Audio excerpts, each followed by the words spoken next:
हृदय से लगा लेती हैं और पुत्र वियोग में मूर्छित हो गई। कार्तिकेय जी उनको अध्यात्म ज्ञान का उपदेश दे करके और पार्षदों के साथ चल पड़ते हैं। विमान पर बैठ करके कृतिकाओं और नंदकेश्वर के साथ कैलाश में अक्षय एक जो है बरगद का जो वृक्ष है मूल नेक्रोध उसके पास पहुंचे। देवताओं ने उनके आगमन का समाचार दिया। विष्णु सभी देवताओं महर्षियों को साथ लेकर के शिव जी गंगा से उत्पन्न कुमार को देखने आए। उस समय शंख और भेरी आज बज रहे थे। देवता परम उत्सव कर रहे हैं। वीरभद्र इत्यादि गण अनेक ताल और लय से भगवान भोलेनाथ की स्तुति कर रहे हैं। सब प्रसन्न होकर के जय हो नमः नमः ऐसे शब्द का उच्चारण कर रहे हैं। उस सरकंडों में उत्पन्न हुए शिव जी के पुत्र को सभी देखने लगे। पार्वती जी ने तो और ही बड़ा उत्सव किया। पति पुत्र वाली लक्ष्मी सहित 30 सुहागिन स्त्रियों को आगे करके वह कुमार को देखने चली। रंभादिक अप्सराओं ने नृत्य और गान किया। उन्होंने देखा कि कुमार त्रैलोक्य तेजस्वी हैं, तो फिर वो कार्तिकेय जी महाराज महादेव जी की गोदी में बैठ करके सौभाग्य को प्राप्त हुए। इसके बाद कुमार अपने गणों के साथ शिव मंदिर जाते हैं। शिव जी की आज्ञा से देवताओं ने आज बड़ा भारी उत्सव मनाया और आज पार्वती शिव और कार्तिकेय जी की अद्भुत जो है शोभा होती है।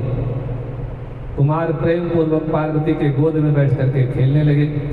उस समय वो परिहास बस शिव जी के कंठ में लिपटे हुए बांसुरी नामक नाग को पकड़ करके अपने हाथों से उसको मरोड़ने लगे। ये लीला देख करके शंकर जी ने हंस करके पार्वती से कहा, देखो तुम्हारा लड़का क्या कर रहा है। इसके बाद फिर कार्तिकेय जी रत्न जटित सुंदर सिंहासन पर बैठे।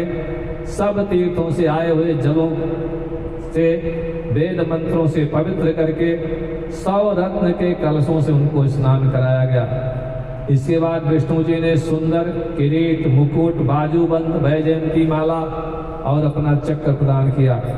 शिव जी ने भी कुमार को सूल पिनाक फरसा शक्ति पाशुपतास्त्र बाण संहारास्त्र परम विद्या इतनी वस्तुएं दी।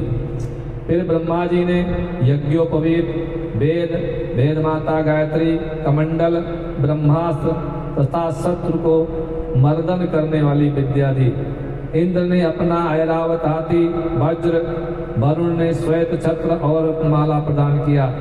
सूर्य ने मन के समान गमन करने वाला शीघ्रगामी एक रथ और कवच, यमराज ने दंड और समुद्र ने अमृत कलश प्रदान किया। कुबेर ने अपनी गदा दी और शंकर जी ने अपना त्रिशूल। इस प्रकार देवताओं ने नाना प्रकार के शस्त्र और अस्त्र दिए। पार्वती जी ने चिरंजीवी होने का आशीर्वाद दिया। लक्ष्मी ने दिव्य संपदा और एक बड़ा सुंदर हार दिया। सावित्री ने सभी सिद्धियां तथा और भी जो देवियां वहां आई थी उन सभी ने बालक की पालना के लिए अनेक प्रकार के पदार्थ दिए। आज शिव पार्वती बड़े प्रसन्न हैं। इतने प्रसन्न हैं कि भोलेनाथ सबको आज इच्छित वर देने पर तैयार हो गए। देवताओं से कहा वर मांगो। ब्रह्मा जी ने कहा महाराज वर तो एक ही चाहिए। तारकासुर का वध होना चाहिए। त्रैलोक को परेशान कर रखा है। हम सभी लोग मारने चलते हैं और आप कुमार को आज्ञा दे कि वे हमारे साथ चले। शिव ने आज्ञा दे दी। शिव जी की आज्ञा से सभी देवता कार्तिकेय जी को कुमार जी को आगे करके और उनके पीछे पीछे चल पड़े। इधर कैलाश पर्वत के बाहर विष्णु जी की आज्ञा से त्वष्टा ने उस पर्वत के निकट एक बड़ा सुंदर नगर बनवा दिया था और कुमार के निवास के लिए एक सुंदर बड़ा महल बन गया था। वहाँ एक सुंदर सिंहासन भी रखा है। वहाँ जाकर के कुमार उस दिन निवास करते हैं और अन्य सभी देवता भी उनकी स्तुति करते हैं, उनका सम्मान करते हैं। सबने कुमार के स्वामित्व को ग्रहण किया और उनका उपकार माना। अथ ते धन्यास्ते महात्मानः कृतकृत्यास्त तथैव हि तामेव शृणुषु प्रीत्या नारदं तं स्वभक्तिदां। कहते हैं कि उसी समय वह 1000 पहियों वाला विश्वकर्मा को बनाया हुआ रथ वहां पहुंचा। पार्वती जी ने उसे भेजा था। पार्षद उसे चारों तरफ से घेरे हुए हैं। वो रथ वहीं आकर के रुका जहाँ कुमार इत्यादि थे। कार्तिकेय के निकट जा करके ये नम्र सुदेगी कि महाराज मेरा कष्ट दूर करें, मैं आपकी शरण में आया हूँ। मैं एक यज्ञ कर रहा था और आज वो जो है आज अपना बंधन छोड़ करके पता नहीं कहाँ चला गया, मेरा यज्ञ भंग हो रहा है। एक ब्राह्मण आकर के कार्तिकेय जी से प्रार्थना करता है।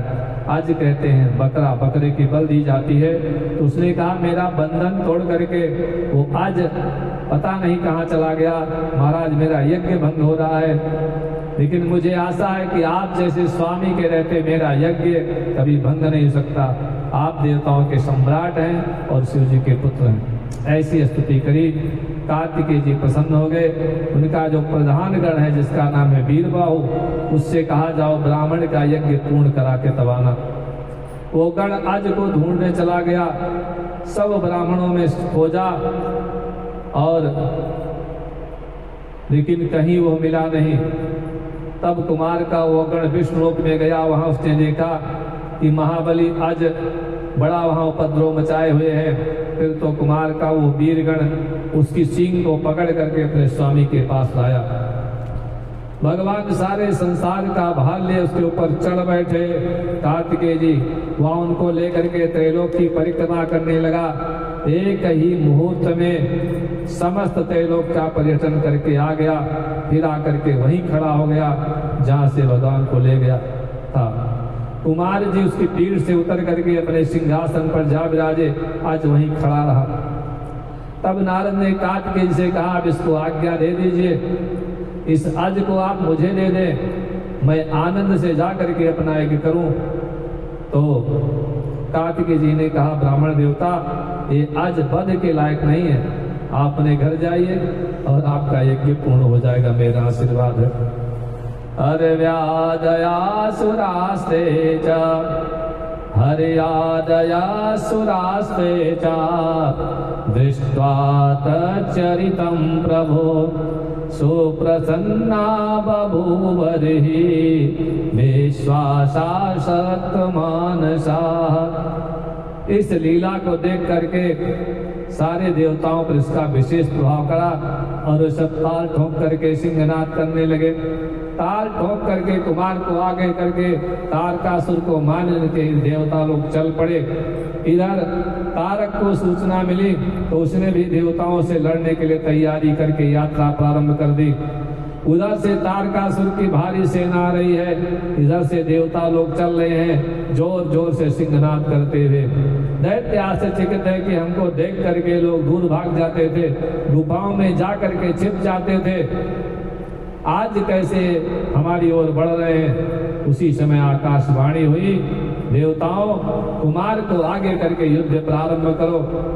आकाशवाणी सुन के देवता निर्भय हो गए। फिर सब देवता कुमार को आगे करके सागर जहाँ पृथ्वी और सागर मिलते हैं वहां पहुंच गए। वहां बहुत भारी मैदान है और तारकासुर बड़ी भारी सेना लेकर के वहां पहुंचा। धुंध भी बजने लगी, कर्कश बाजे बजने लगे। पृथ्वी को कंपित करने वाला देवताओं दैत्यों का देवासुर संग्राम प्रारंभ हो गया। देवताओं की ओर से इंद्र कार्तिकेय जी को हाथी पर चढ़ा करके आगे कर दिया। उनके पीछे लोकपालों से देवताओं की बड़ी भारी सेना है और कुमार ने थोड़ी देर के बाद उस हाथी को छोड़ दिया और दूसरे रथ पर जाकर के बैठ गए। उस रथ पर प्रचेता जी ने एक सुंदर छत्र रखा जिसमें चंद्रमा की किरणें निकल रही हैं, जो बड़ा प्रभावशाली है। इसके बाद देवता दैत्य अपनी अपनी सेना को व्यूहबद्ध करके ऐसा घोर गर्जन करने लगे जिससे सुन करके कायर भागने लगे और वीर सुखी होने लगे। भयानक युद्ध प्रारंभ हो गया। इतना भयंकर युद्ध हुआ कि क्षणमात्र में पृथ्वी रुंड मुंडों से व्याप्त हो गई। सैकड़ों तथा हजारों वीर कट कट करके धरती पर गिरने लगे। सिरहीन धड़ जो है नाचने लगे, रक्त की नदियां बहने लगी, सैकड़ों भूत प्रेत आ गए, उसका आनंद लेने लगे। गीदड़ गीदड़ी आकर के मांस भक्षण करने लगे। उसी समय महाबली तारक ने एक बड़ी सेना लेकर के देवताओं पर प्रचंड आक्रमण किया। इंद्रादिक देवता उसको रोकने लगे, लेकिन कोई उसे रोक नहीं पाया। तो वो इंद्र से अकेले युद्ध कर रहा है तारकासुर। ऐसा लगता है कि मानो यमराज और जम्भ युद्ध कर रहे हों।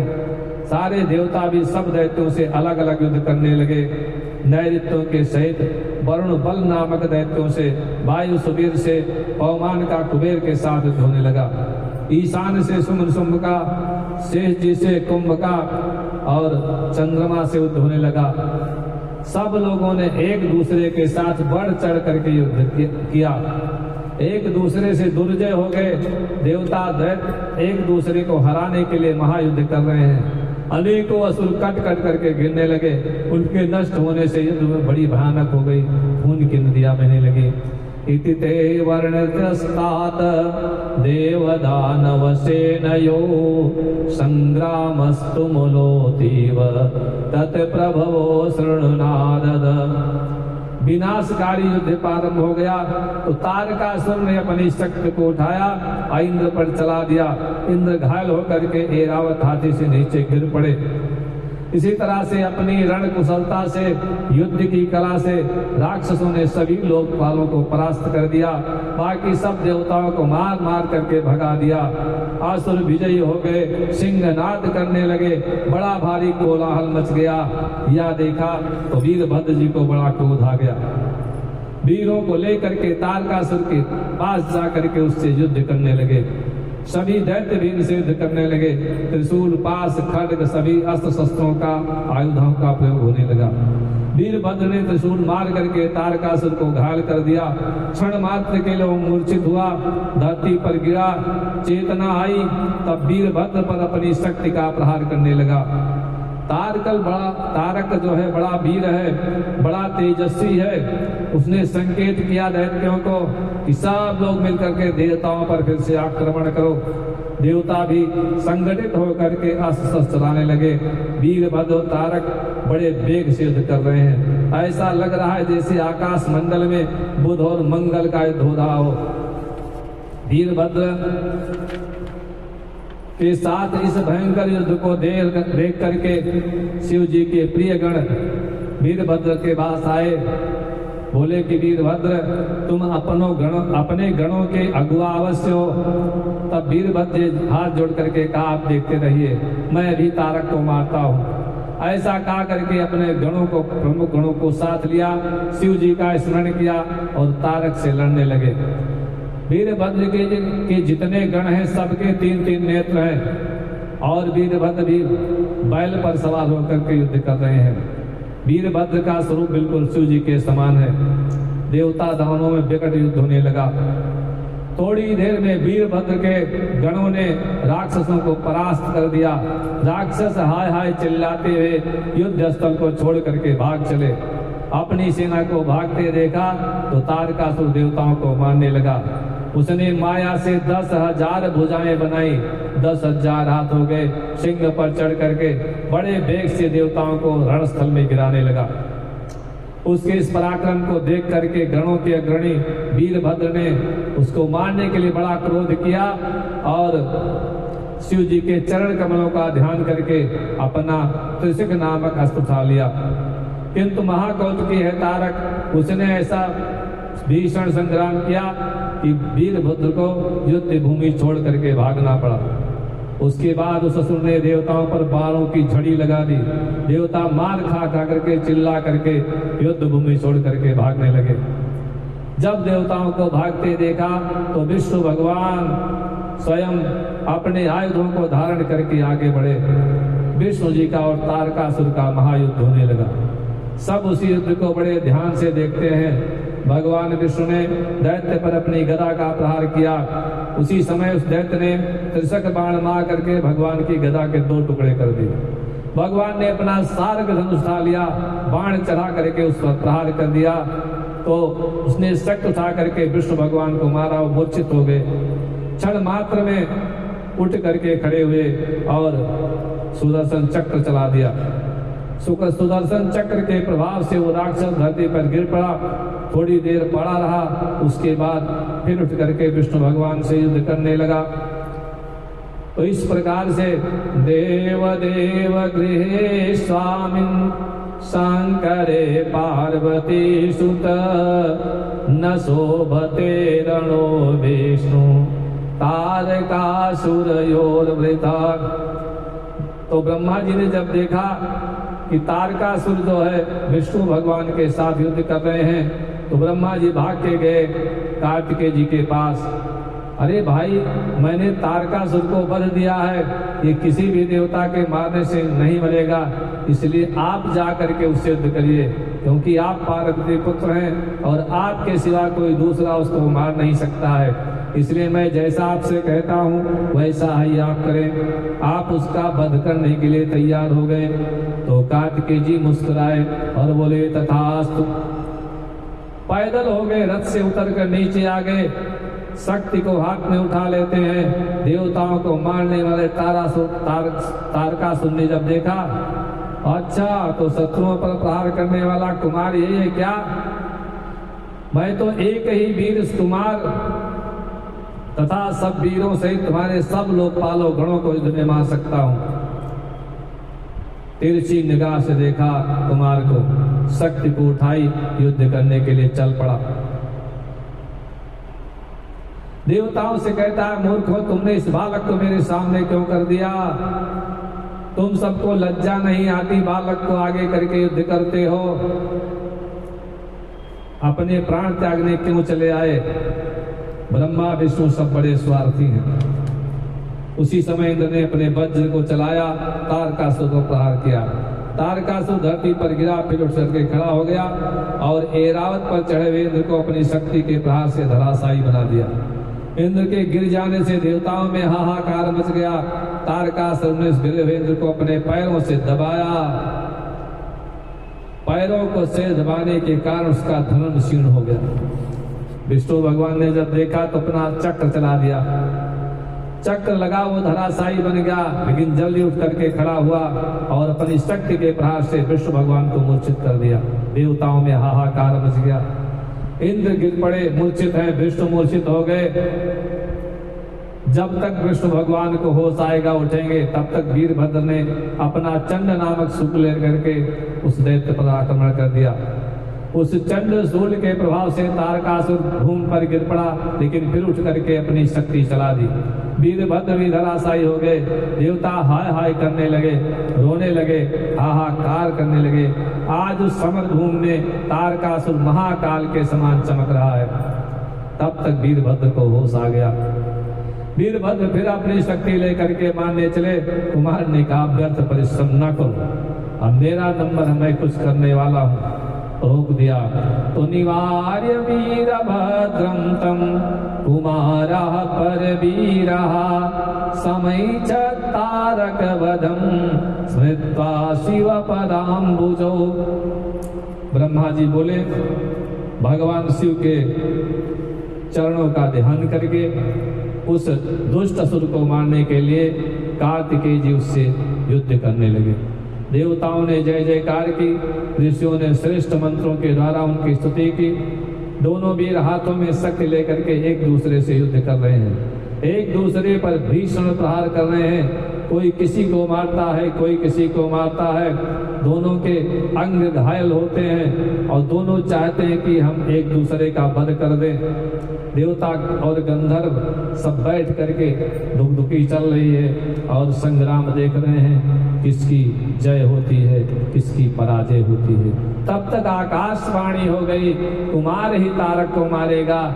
यहाँ तो पुत्र रूप से शंकर जी ही तुमसे युद्ध करने के लिए आए हैं। ये सुनकर के कार्तिकेय जी को प्रसन्नता हो गई। उनका जो है साहस बढ़ गया और तारक को मारने के लिए उद्यत हो गए। तारक की छाती पर उछल करके अपनी शक्ति का प्रहार करते हैं। उत्तर में तारक ने भी कुमार पर अपनी शक्ति छोड़ी। उसकी आघात से शंकर पुत्र मूर्छित हो गए, लेकिन क्षण मात्र में उठ बैठे। और सिंह के समान गर्जन कर फिर अपनी शक्ति छोड़ दी। दोनों ने शक्ति से एक दूसरे को आघात पहुंचाया। लोग आश्चर्य कर रहे हैं, क्या हो रहा है? वायु का चलना बंद हो गया, सूर्य कांतिहीन हो गए, धरती में भूचाल आ गया और तब वो हिमालय इत्यादि पहाड़ कुमार के पास आए। कुमार ने कहा, भय न करो, सब कुछ ठीक हो जाएगा, मैं अभी इस पापी का वध करने वाला हूँ। ऐसा कहा करके तारक को मारने के लिए कुमार ने एक दूसरी प्रबल शक्ति को उठाया और शीघ्र ही उसको घुमा करके जोर से असुर की छाती में मारा तो उसका हृदय विदीर्ण हो गया और धरती पर गिर पड़ा। महाबली असुर सबके देखते देखते नष्ट हो गया। दूसरा प्रहार कुमार ने उसके ऊपर नहीं किया। देवता निर्भय हो गए। अब बाकी राक्षसों के लिए देवता ही काफी हैं।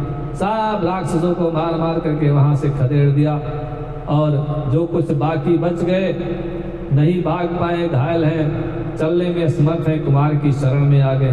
देवताओं की सेना, दैत्यों की सेना नष्ट भ्रष्ट हो गई, देवता विजयी हो गए, त्रिलोक में महाआनंद बन गया।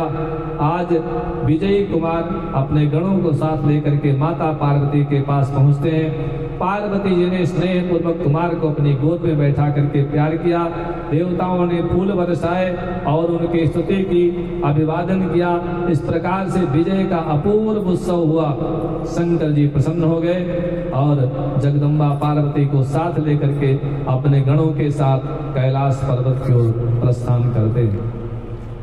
इसी समय बाणासुर नाम का एक राक्षस है, उससे पीड़ित है एक क्रौंच नाम का पर्वत। क्रौंच पर्वत पर बाणासुर का बड़ा उत्पात है। वो भी बेचारा भाग के गया।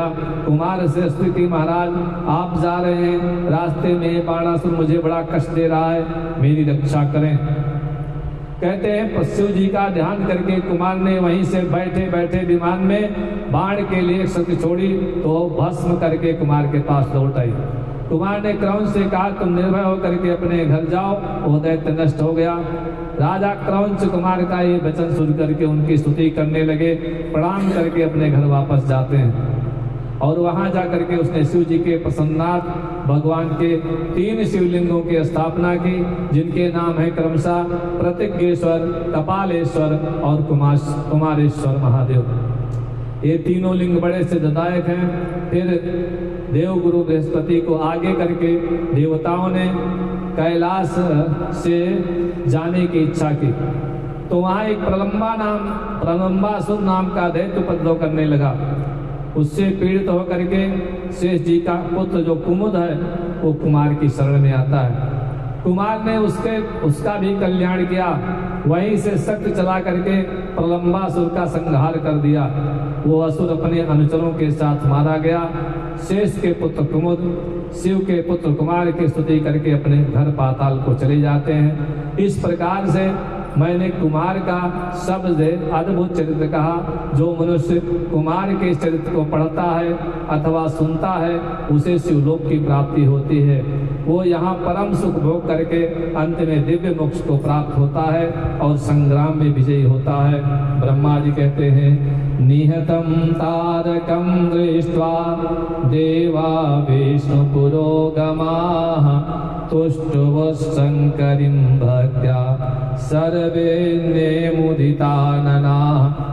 ब्रह्मा जी कहते हैं, विष्णु आदि सब देवता परमोत्सव करके कुमार को कैलाश चलने की प्रेरणा देते हैं। कुमार ने पर्वतराज हिमालय को आशीर्वचन दिया, कैलाश की यात्रा की। सब देवता मांगलिक शब्द जय हो ऐसा कहने लगे और विष्णु आदि ने सब शिव जी को प्रणाम किया, उनकी स्तुति की। कुमार भी नम्रता से शिव पार्वती को प्रणाम करते हैं। शिव जी आनंद में आ जाते हैं, पुत्र का बड़ा सम्मान करते हैं। तारक शत्रु जो कुमार का सब लोग देख करके बहुत आनंदित हो रहे हैं। ऐसा बालक आया पूरे विश्व वसुंधरा को, जिसने संकट से मुक्त किया, राक्षसों की पीड़ा से मुक्त किया। ऐसे बालक की जय हो। फिर सब लोग अपने अपने स्थान को चले जाते हैं। कुमार अपने माता पिता शिव पार्वती के साथ कैलाश पर्वत पर निवास करने लगे। अब ब्रह्मा जी नारद जी से कहते हैं ये कथा मैंने तुम्हें सुनाई, अब क्या सुनना चाहते हो? तो तारकारे ऋते श्रोता वृत्तमद्भुतमोत्तमा नारदस्तु प्रसन्नोत पप्रच्छ प्रीतितो विधिम्। कुमार के चरित्र को सुनकर के नारद जी प्रसन्न हुए और ब्रह्मा जी से कहते हैं, पितामह आपने स्वामी कार्तिकेय जी का ये अमृतमय चरित्र तो मुझे सुनाया, आप कृपा करके मंगलों के भी मंगल करने वाले श्री गणेश भगवान का दिव्य चरित्र सुनाइए। नारद जी ने जब इस प्रकार से कहा, ब्रह्मा जी ने भगवान का ध्यान किया, गणेश जी का ध्यान किया और उनकी कथाओं का ध्यान करके आनंद में मग्न हो गए। सुनाने लगे, नारद जी गणेश जी के कई प्रकार के चरित्र हैं, अलग अलग कल्पों में उनका अलग अलग प्रकार से अवतार हुआ है। किसी कल्प में कथा आती है कि एक बार शनि की दृष्टि से उनका सिर कट गया था और हाथी का सिर जुड़ा। श्वेत कल्प में होने वाले गणेश जी की उत्पत्ति के बारे में लिखा है कि कृपाल शंकर जी ने उनका सिरोच्छेद किया था। सृष्टिकर्ता शंकर के विषय में संदेह करना योग्य नहीं है। अब आदर सहित उनके इस चरित्र को सुनो। जब विवाह करके शंकर जी कैलाश पर गए और कुछ समय व्यतीत हुआ तो गणेश जी का जन्म हुआ। कैसे? एक समय की बात है, जया और विजया नाम की जो पार्वती जी की प्रिय सखियां हैं, जो मायके से उनके साथ आई हैं, तो उन्होंने पार्वती से जाकर के कहा, शंकर जी के द्वार पर जो हमारे असंख्य गण एवं द्वारपाल विराजमान रहते हैं, उन पर हमारा अधिकार होते हुए भी हमारा कुछ अधिकार नहीं है, क्योंकि हमारा मन उनसे नहीं मिलता और सबके मालिक तो भोलेनाथ ही हैं। इसलिए कुछ एक ऐसा हमारा भी कोई अपना गण होना चाहिए जो हमारा विश्वास पात्र हो, हमारे अनुसार ही सारा कार्य करें। और आप समर्थ हैं देवी, तो किसी ऐसे गण की रचना करें। देवी पार्वती को सखियों की बात बड़ी प्रिय लगी और उन्हें सोचा रचना करनी चाहिए। तो उन्होंने जो है, एक दिन की बात है कि पार्वती जी स्नान कर रही थी, नंदीश्वर महाराज द्वार पर बैठे हैं, तो शिव जी आ गए। नंदीश्वर ने मना किया कि माता जी स्नान करने मत जाओ, तो शिव जी ने कुछ सुना नहीं, सीधे घुस गए, मंदिर में प्रवेश कर दिया। पार्वती जी को बड़ा बुरा लगा, ठीक से स्नान नहीं भी किया था, वस्त्र बगल करके आई। और आज उनके मन में भी ये बात आ गई, कोई ऐसा सेवक होना चाहिए जो मेरी आज्ञा से कभी विचलित न हो, जैसे मैं कहूँ वैसा ही करें, किसी को डरे ना। तो ऐसा विचार करके पार्वती जी ने अपनी शरीर के मैल से सर्व लक्षण संपन्न एक पुरुष की प्रतिमा का निर्माण किया। उसके सारे शरीर, सारे अंग निर्दोष हैं, लेकिन वो सुंदर है, पराक्रमी है और शोभा संपन्न है, महाबली भी है। उसको नाना प्रकार के वस्त्रों से माँ ने सजाया, आशीर्वाद दिया और कहा कि तुम ही एकमात्र मेरे पुत्र हो, दूसरा कोई नहीं है। तब उस पुत्र ने कहा, माता मेरे लिए आज्ञा क्या है, मैं आपकी सारी आज्ञाओं की पूर्ति करूंगा। पार्वती जी ने कहा, आज से तुम मेरे द्वार के रक्षक हो, मेरी आज्ञा के बिना कोई भी आए, कैसा भी आए, मेरे घर में प्रवेश न करने पाए, चाहे कोई कितना भी हट करे उसे आने मत देना।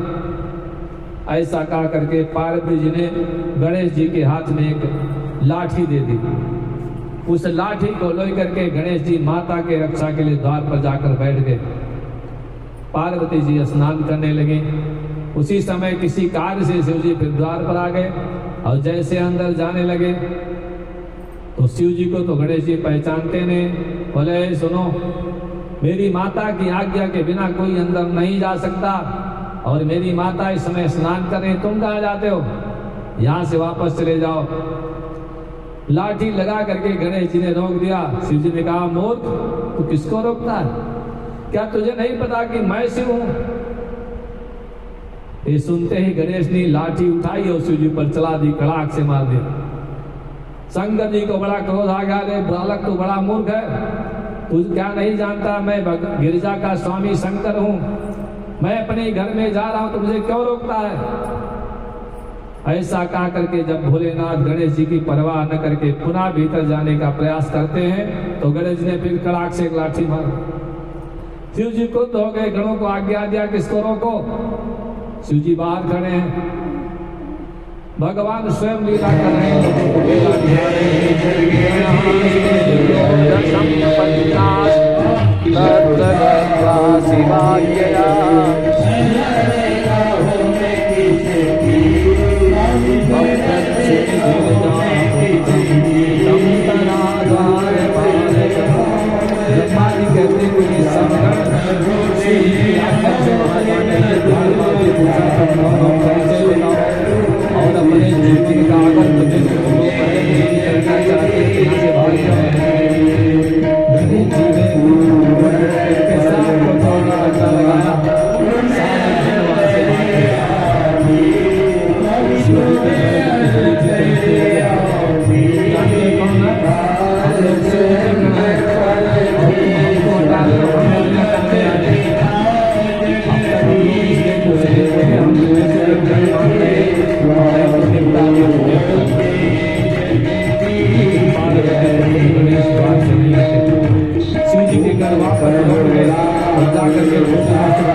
सारे संसार में जब माई बनी बने बदलाता है सब लोग यही कहेंगे कि भोलेनाथ उसके के बस में हो गए। वो कामदेव को मारने वाले कोई दूसरे थे, ये तो उसके के आगे हाथ जोड़ने वाले के बाद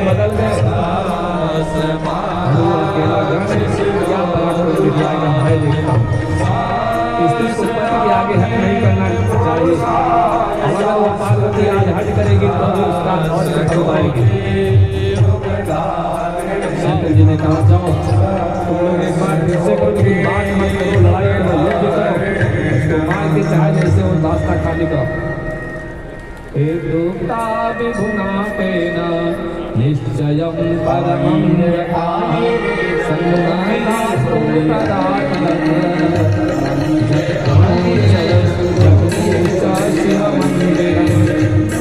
अब भगवान की आज्ञा पाए पहुँच गए जहाँ गणेश जी खड़े हैं लाठी लेकर के तैयार। गणेश जी ने कहा आप लोग आ गए, लेकिन मैं अकेला ही अपनी माता की आज्ञा का पालन करूंगा। आज तुम शंभु अकेले पार्वती पुत्र का बल देखो, आज शिव जी के बड़ों गणों का भी बल देखा जाएगा। अब तो हमारी और तुम्हारी लज्जा की बात है, और हमारी तुम्हारी लज्जा की रक्षा शिव पार्वती करेंगे। ऐसा कहा करके गणेश जी ने युद्ध करने के लिए तैयार हो गए। अब बोले तुम भी अपने स्वामी की आज्ञा पालन करो और हम अपने माता की आज्ञा पालन करते हैं। सारे शंकर जी के गण ऐसी बात सुन करके आयुध लेकर के गणेश जी के ऊपर टूट पड़े। हजारों गणों से गणेश जी अकेले युद्ध करने हैं, लेकिन उसमें से कोई भी गण माँ का आशीर्वाद था, गणेश जी को युद्ध में परास्त नहीं कर पाया। अकेले उन्हें सब गणों को मार मार करके घायल करके वहां से भगा दिया। रोते चिल्लाते हुए हजारों की संख्या में गण भाग करके भोलेनाथ के पास पहुंचे। गणेश जी फिर तन करके लाठी लेकर के द्वार पर खड़े हो। नारद जी ने जा करके सब देवताओं से बताया बड़ा अनर्थ हो रहा है। तो विष्णु ब्रह्मा इत्यादि सारे देवता इन सब शिव जी के पास गए, हाथ जोड़ लिया, महाराज ये आपके यहाँ ऐसे कोलाहल क्यों हो रहा है? शिव जी ने कहा मेरे घर के दरवाजे पर एक बड़ा बलवान बालक हाथ में लाठी लेकर के खड़ा है, जो घर में जाता है उसको जाने नहीं देता है। यदि ब्रह्मा जी चाहे तो वहां जाकर के उसको सांत्वना कराएं। तो ब्रह्मा जी कुछ शिष्यों को साथ लेकर के पहुंचे बालक के पास। जैसे देखा ये तो बड़ा विचित्र आदमी आया लड़ने के लिए, 4 मुंह वाला आया है।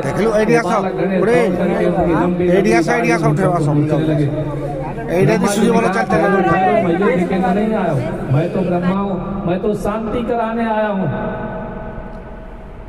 ऐसा ब्रह्मा ने कहा। तब तक गणेश जी ने परिग उठा लिया, परसा वहां से भाग करके ब्रह्मा जी अपनी जान बचा करके निकले, और बाकी ब्रह्मा जी के साथियों को एक आध को लग ही गए। शिव जी के पास पहुंच करके सारा समाचार ब्रह्मा जी ने सुनाया। वो तो कुछ सुन ही नहीं रहा, हमारे ऊपर प्रहार कर दिया, मैं अपनी जान बचा के आया हूँ। उन्होंने इंद्रादिक देवताओं से कहा आप लोग सेना लेकर के जाओ और उसको सही करो। पड़ोसी के आपन मच गया। जब ब्रह्मा के ही समाप्त होने का समय आ गया, ब्रह्मा जी भाग करके आ गए, लोग चिंता करने लगे। लेकिन जितने वीर थे इंद्रादिक देवता और कार्तिकेय जी भी थे, सब लोग जो है आज गणेश जी से परास्त हो गए। सारी सेना जो है मार खा करके वापस आई।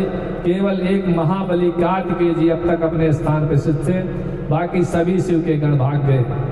उनसे सारा वृत्तांत जब शिव जी ने सुना, अब उनको क्रोध आ गया, खुद ही वहां पहुंच गए। आगे आगे भोलेनाथ चल रहे हैं, पीछे पीछे चक्रधारी विष्णु भगवान की सेना उनके पीछे चल रही है। रास्ते में नारद जी मिल गए, बोले बाबा जैसे भी हो शिव गणों की मर्यादा रखिए, और मैं कुछ कहना नहीं चाहता हूँ, आगे आप जानो। इति श्रुत्वा महेशानो भक्तानुग्रहकारका तद्वाचा युद्ध कामो भूत तेन बालेन नारदा।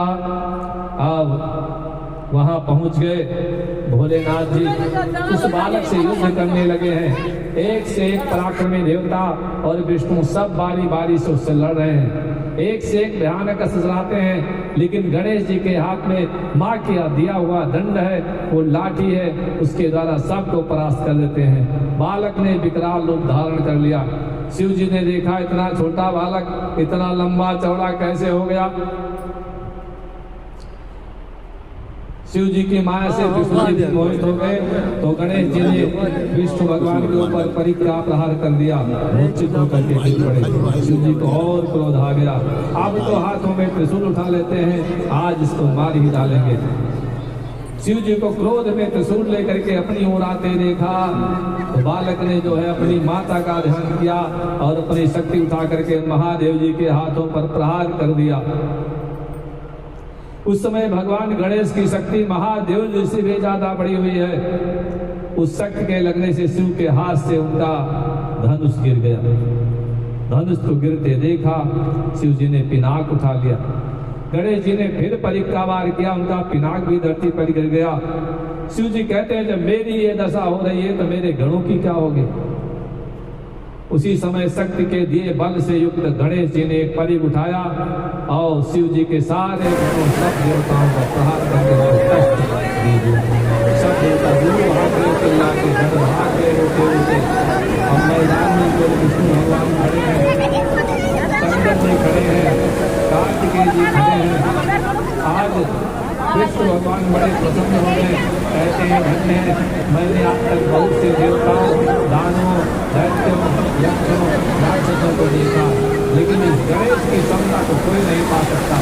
विष्णु जी ऐसा कही रहे थे कि सबके पुत्र गणेश जी ने धूम पर भी अपने परिक्रमा प्रहार कर दिया। विष्णु जी ने शिव जी के चरण कमलों का ध्यान करके चक्र उठा करके टुकड़े टुकड़े कर दिए। उस टूटे हुए परिक्रमा से जो है विष्णु को मारने के लिए गणेश भगवान दोनों वीरों को युद्ध करते हुए बहुत समय बीत गया। गणेश जी को विष्णु भगवान को और त्रिशूल का प्रहार करके एक झटके के साथ बालक का सिर काट दिया। देवताओं और गणों की सेना निश्चिंत हो गई, मारा गया। और नारद जी झपट करके घर के अंदर घुस गए। पार्वती से बोले मैया अनर्थ हो गया, मैंने बहुत समझा, भोलेनाथ माने नहीं और गणेश्वर का सिर काट दिया गया। लेकिन माता ये अच्छा नहीं हुआ, उनकी 1000 कमियों को आपने बर्दाश्त किया और एक आपकी बात वो नहीं मान पाए।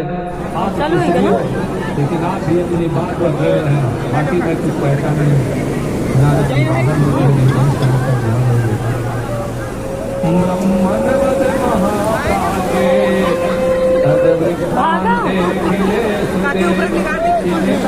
हाँ तो ना खुली काटे तो बोल बनाई जाए सब